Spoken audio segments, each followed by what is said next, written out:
Reka mbasuzumbe n'ikaze mwese mukunda kandi mukurikira The Manifest TV. Uyu ni umwanya w'amakuru mu Kinyarwanda ya none tariki 23 Nzeri 2024. Amakuru yacu agiye kwibanda kuri izi nyungu z'ingenzi zikurikira. Mu Rwanda turakubwira ko RDF yungutse abandi basirikare bashya hanze y'u Rwanda. Turakubwira ko Hezbollah yigambye kurasa ibisasu birenga 100 muri Israeli. Nanone kandi turakubwira ko Perezida Zelensky yijunditse ibinyamakuru byo muri Amerika byatangaje urupfu rw'abasirikare be.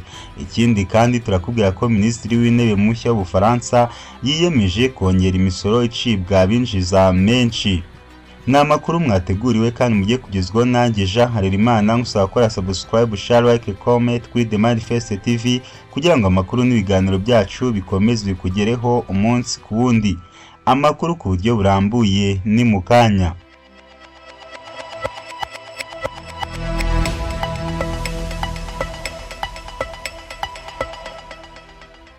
Ikaze mu makuru yacu ku buryo burambuye. RDF yungutse abasirikare bashya. Igisirikare cy'u Rwanda RDF kinjije mu ngabo abasirikare bashya barimo abasore n'inkumi bari bamaze amezi 6 mu myitozo mu ishuri ry'imyitozo ya gisirikare rya Nasho mu karere ka Kirehe. Umuhango wo kwakira ku mugaragaro aba basirikare bashya wayobowe n'umugaba mukuru w'ingabo z'u Rwanda General Mubaraka Muganga, witabirwa n'abandi basirikare bakuru barimo abagenerali, abaofisiye bakuru n'abato ndetse n'izindi nzego za RDF.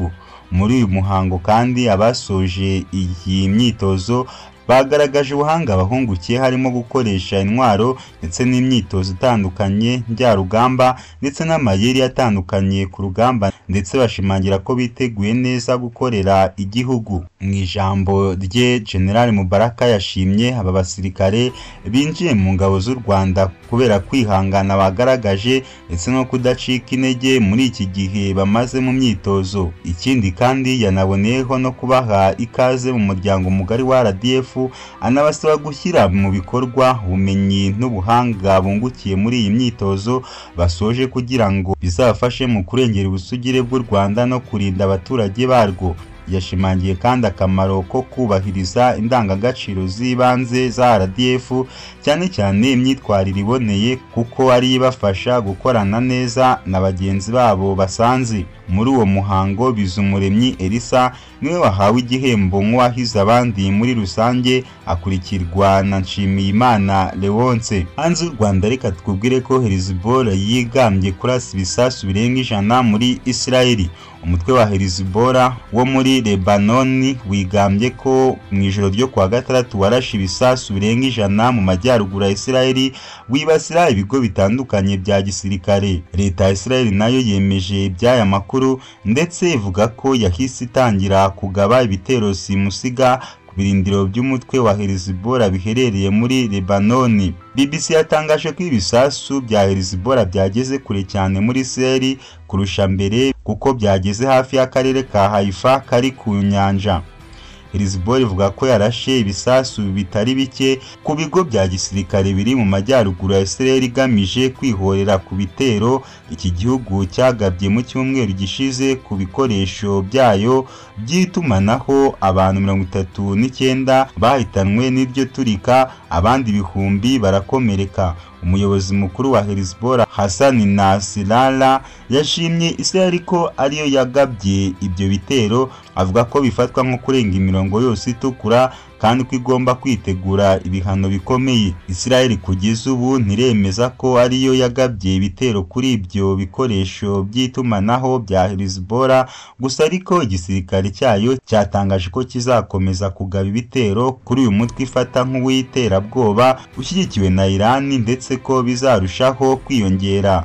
Reka tukubwire ko kandi Perezida Zelensky yijunditse ibinyamakuru byo muri Amerika byatangaje urupfu rw'abasirikare be.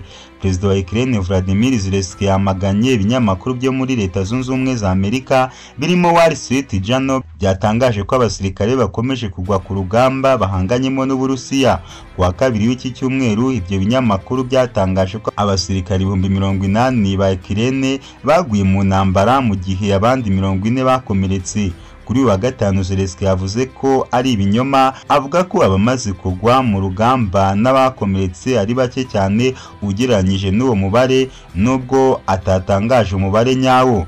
Muri Gashyantare uyu mwaka Zelensky yavuze ko abasirikare bamaze gupfa bagera ku bihumbi 31, bivugwa ko yakunze gutangaza imibare mike y'abaguye ku rugamba kugira ngo adaca intege abasirikare. Imibare yatanzwe na Wall Street Journal y'abasirikare ba Ukraine bapfuye ijya guhura n'iyatangajwe n'Uburusiya muri Mata uyu mwaka. Bivugwa ko mu bitero Ukraine yagabye mu gace ka Kursk guhera muri Kanama uyu mwaka byahitanye abasirikare bayo basaga ibihumbi 15 nk'uko Minisitiri y'Ingabo y'Uburusiya ibitangaza. Reka amakuru yacu tuyasoreze kuri iyi nkuru ivuga ko Minisitiri w'Intebe mushya w'Ubufaransa yemeje kongera imisoro icibwa binjiza menshi. Minisitiri w'Intebe mushya w'Ubufaransa Michel Barnier yatangaje ko nta gahunda afite yo kuzamura imisoro ku abaturage bose, ahubwo ko azayongera kuba asanzwe binjiza menshi.